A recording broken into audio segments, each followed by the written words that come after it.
All right, guys, in today's video, it's your boy Courtney Scott, the Cowboy Marketer. In today's video, I'm going to share with you guys exactly how you would create, optimize, and I'm not even going to go into optimizing this video. I'm just going to show you guys how to create an ad, actually, when you guys thinking about running Facebook ads for generating motivated seller leads.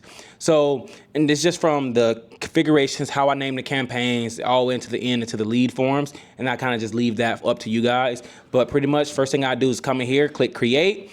You want to generate leads. That's exactly what we're in the market for, generating leads.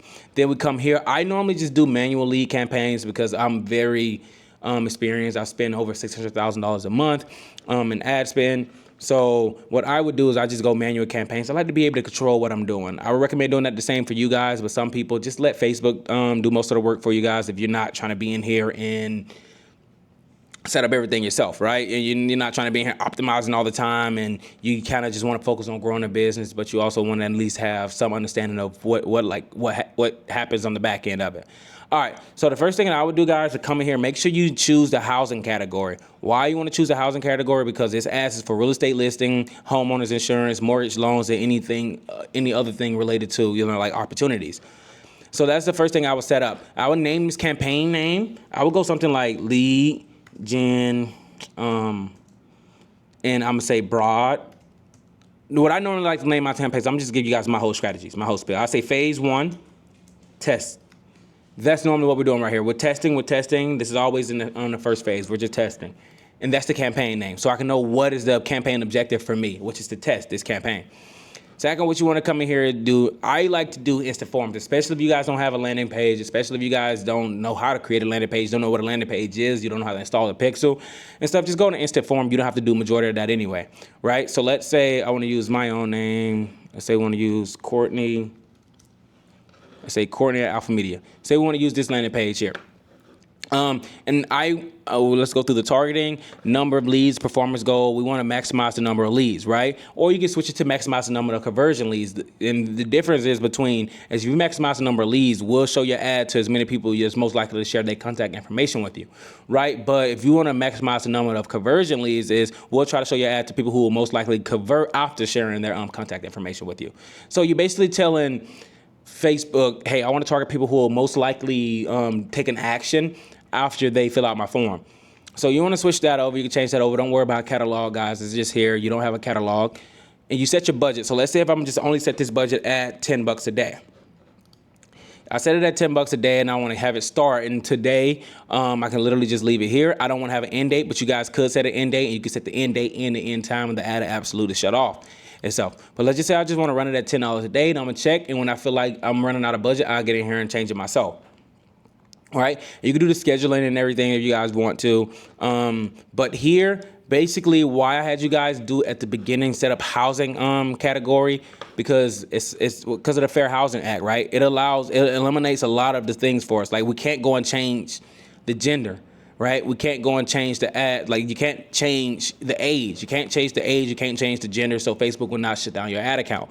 So some of the ads you guys need to use, the housing category, the special ad category on here as well. But what it still allows you to do, guys, you can come in here and you still can do the targeting side of it, right? You can go and say, I want to target people who are looking at Zillow.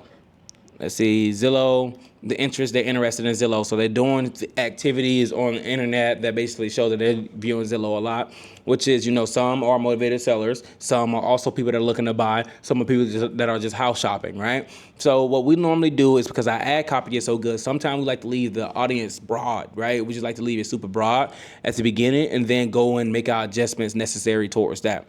Here, you got a couple of different things. You got advantage placement. I would recommend leaving this on, guys, if you don't know what you're doing. But what performs best for us is we notice that we only do like Facebook feeds and Instagram feeds. That works really good with us, right? Because stories and, Facebook Marketplace, you can literally get in here and say, hey, here's where I want them to see my ad at the most. You got Facebook Marketplace, Facebook video feed. You got Facebook right column. There's so much you guys get to do in here, the explore page. And you can go down to in-stream, going off the website. I recommend taking in-stream videos and reels off just because you basically don't even need that. Apps and site take off, because this is one of the biggest key for you guys getting a bunch of DQs, a bunch of quality, like non-quality lead, because basically what happened is someone created a blog about Facebook, about homes, and Facebook basically get these guys to go out there and just spam filling out forms just so you can get a cheaper cost per lead. And then if you're telling Facebook, I want to optimize for the people that are bringing me the most leads, Facebook will start thinking, hey, this ad is bringing you the most leads, so let's put most of your budget here. And we don't want that to happen, especially if we're trying to scale up. We don't want a bunch of DQs in our pipeline. Doesn't make sense for your pixel. Doesn't make sense for you. Doesn't make sense for you to spend money on leads that you actually can't convert.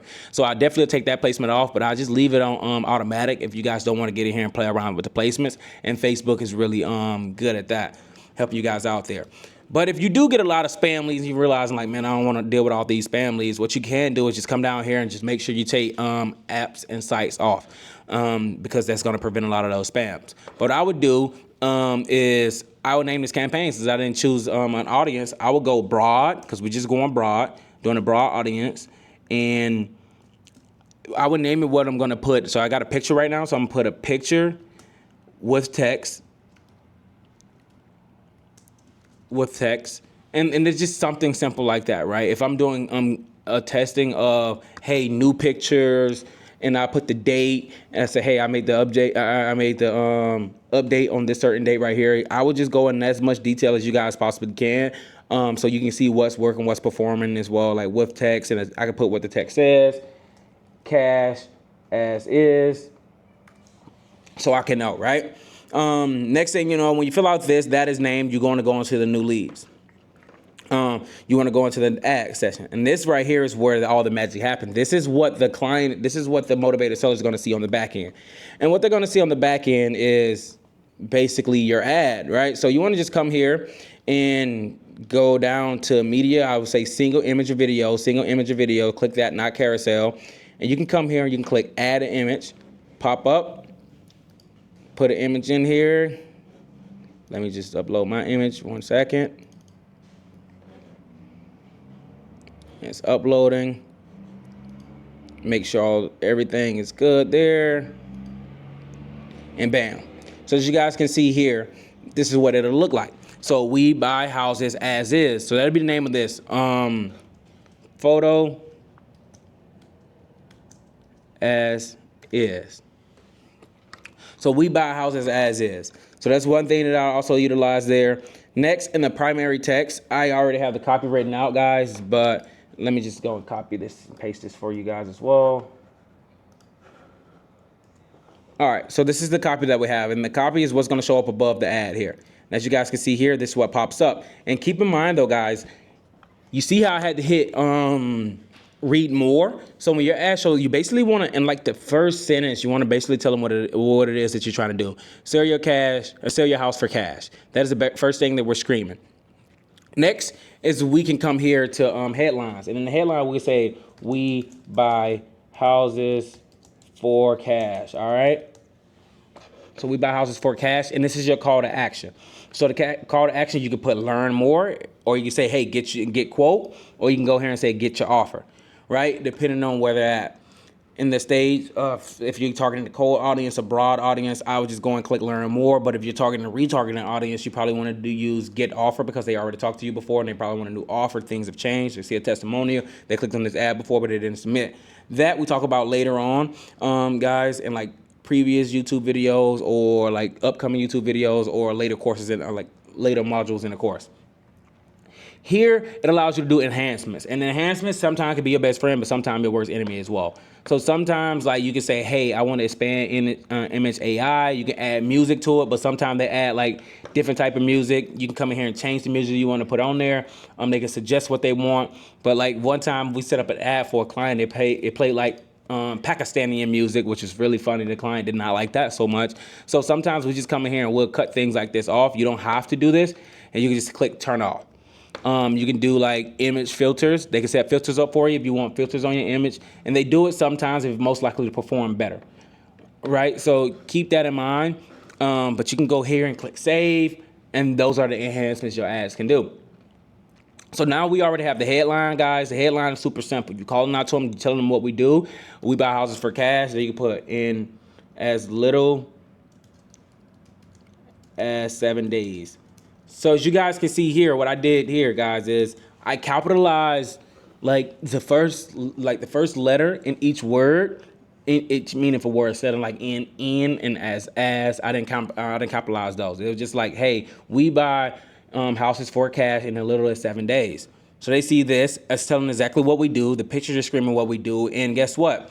The ad copy is telling exactly what we do as well. So this can be a successful ad, especially if we're talking to the right audience. They'll see this ad, and this is exactly what they'll see on their end. Set an advanced preview, as you guys seen in here. They scroll on their Instagram feed. This is how the ad is going to pop up. Sell your house for cash. All right, they know exactly what we're doing. If it pops up on a Facebook feed, it's like sell your house for cash. We move quickly, which means quickly. What that means, right? And they click see more, and they want to read on. But also on the form here, guys, we buy houses for cash in a little as 7 days. All right, and it just shows you every placement, how the ad is going to look in every placement that you guys decide to do. So do keep that in mind. Sometimes you want to review how it's going to show up, because the higher the quality is, the more quality leads you're going to get. You don't want it be half of they only see buy in how. They don't even see the rest of the houses, right? You want to make sure it's congruent with everything. You want to make sure it's actually showing up properly, and you just want to make sure everything is flowing just smooth. So make sure you check that, especially if you don't know what you're doing, because everything have to be lined up. 2, what you want to do is you want to just come in here. Let's say if I want to click duplicate, let's say let's not let's just create a form. Then it'll be easier. So when you go into create a form, guys, you'll get down here and you'll have a couple of options. You have more intent, higher intent, or you have rich creatives. Don't forget to name it as well. So let's say we're going to do a more volume lead form, and we're going to have a book a call link. Book a call, right? Link at the end of it. All right, so more volume is basically you're trying to get as many leads as possible. Higher intent, they get to review it. It's a review step in the process, so they get to review the information to make sure it's the correct information. Rich creatives, you get to basically be way more creative, add more photos, add more pictures inside of the rich creative. We've tried all of them. It depends on your goals and what you're looking for. More volume, I suggest starting out with more volume and then eventually go to higher intent, so you can see what's working and making sure your audience is the right people are seeing your ad, and they're actually submitting your ad, and actually you're getting conversions. Then when you're going to focus on over to getting higher quality. So we're going to do more volume. Then we're going to go to next. Then you can have a background image if you want to. If you don't have one, it's going to show the image in the background, which is you guys can see the image we have here. You can also do a greetings. You can greet them and say, hey, we buy homes. We buy homes. And then you can just do your whole thing here. Fast for cash in as little as 7 days. And what happens here, guys, is it's all congruent. It all congruent. You can do a paragraph, you can do a list, you can go in here and say, all right, no commissions. No commissions. All right, guys, but no commissions. You can do no fees. You can do no, what else we want to do? What else would you guys? Realtor fees, commission fees, no repairs needed. Right, guys, we're just going through and you just put a list of everything they don't worry about. Say, hey, we buy homes for cash. You don't have to worry about. And then boom, we go into the list. No commissions, no fees, no repairs needed, no waiting on the market. You just go through here in the greetings. I'll be lined up here. Then what you want to do is, guys, you can add like any type of question. Well, we like questions like, how soon are you looking to sell, right? How soon are you looking to sell? These questions are mandatory, right, for these people to go into the next stage before you get that information. So you want to have as many questions in here. Normally, we like to have at least between like 8 to like 10 questions to make sure they're really high qualified leads, especially if we're doing more volume. Because if you ask only like one question, like let's say if we said ASAP, within 3 months, and then you click this plus sign right here, within 6 months. Oh snap. 6 months. My keyboard is sticking. All right, so within 6 months. Then you say, okay, that's one question we can ask them. Also, we can ask them the reasons they want to sell. Reason for wanting to sell. All right, so then you come in here and you say, okay, I'm going through a divorce. Too many repairs. right? You just go through tire landlord, you go through financial hardships. You can put anything you want in here to see and figure out their reasons, but these are some of the main ones that we use. And you just want to fill it up. You can ask them the condition of the property. You can ask them how much they want for the property. You can ask them, what we normally like to do is we like to ask them for their phone number. And what we do here in the short answer, say, what's the best number to contact you on? The best number to contact you at. Okay. So we asked them what's the best number to contact you at. And what happens here is most of the guys, when they fill it out, they're like, okay, this is the best number to contact me. And the reason we do that, I'm gonna tell you guys a little bit later. Actually, I'll just hop on over to it right now. Because here, if we just put, hey, we want their phone number, Facebook automatically fills their Facebook number in for them. So normally I created my Facebook page when I was 12 and I've been through 4 or 5 phones. So what happens is Facebook will autofill one of those phone numbers inside of this lead form, one of those incorrect phone numbers, and you'll never be able to get in touch with the lead. So if you're figuring out that you have a contact rate, you probably definitely want to add this question. I will add this question up front so you're not even dealing with that problem. Don't make the mistake we've made and by putting that answer up. Right, and you can basically just go through all of this, and too many, like it says, too many questions may reduce the form submission rate, which is that's what you're trying to do. Because if you didn't ask none of these questions here, guys, I guarantee you your cost per lead will be $5, but you'll be talking to renters, buyers, people speaking Spanish. You'll be talking to a lot of DQs. This is why a lot of people don't like running Facebook ads, because of this particular reason here, because they don't ask enough questions to get motivated seller leads, and they pixels start optimizing in the wrong direction. So let's say we get the pixels and everything good here. Guys, what you want to do next is make sure you add your privacy policy, right? Privacy policy. Right, you make sure you want to add that so they can know it's your privacy policy. You can name it Alpha Media Privacy Policy. Have one. If you don't, ChatGPT can help you create one real quick. If not, guys, here's my URL. Go and copy something like me and then go and use it as yourself. Use it as your own. And then next, guys. So when they get through all of that, they fill out the form. Everything looking good. Everything looking nice to them. So it depends on the call to action. Our call to action will normally be a book a call. So what we'll do is put a calendar link here for them to say, hey, book a call. We'll say, all right, you're all set. We'll say, thanks, you're all set. And if you're serious, book a call. Book a call if you're serious. And we'll go into way more detail than this, but guys, just so you guys get the gist of it. And then what we'll have here, instead of view website, we'll say book your call. Book your call here. So it'll be literally A through Z. That is the process of, guys, and you'll hit create form. You create form, they allow them to book a call with you, but you want to ask as many questions as possible up front. And literally, let's go back to the beginning, to the intro. Let me see, custom questions. So reason for want to sell, right? What's the best number to contact you at? Then we'll get their contact information. Then we'll get the privacy policy, and then thanks, you're all set. You get the lead. Lead comes to your CRM. You call them. They don't answer. You allow them to book a call. They book a call. They choose the time to book a call with you, and then you ask even for more information. What we like to do, we like to go in even more detail when we're asking them exactly to book a call with us. We ask them like asking price, attic or not, garage, we're asking them really in detail information if they're serious about booking a call, and we notice those are the highest quality leads. For us, is the book a call leads. So guys, this is from A to Z how to create an ad account using Facebook. Guys, how to create an ad account to generate motivated sellers. And I know it's kind of broad, and as you guys can see, it's going to be in multiple modules of the course. Guys, if you're watching this video and you want to be able to be an expert at this, like, share, click the link in the description below, guys, and get this course, because I'm going in detail, like really detail for you guys to help you guys know how to create an ad account. So if you guys like this video, give your boy a subscribe, and see you guys in the next one. All right.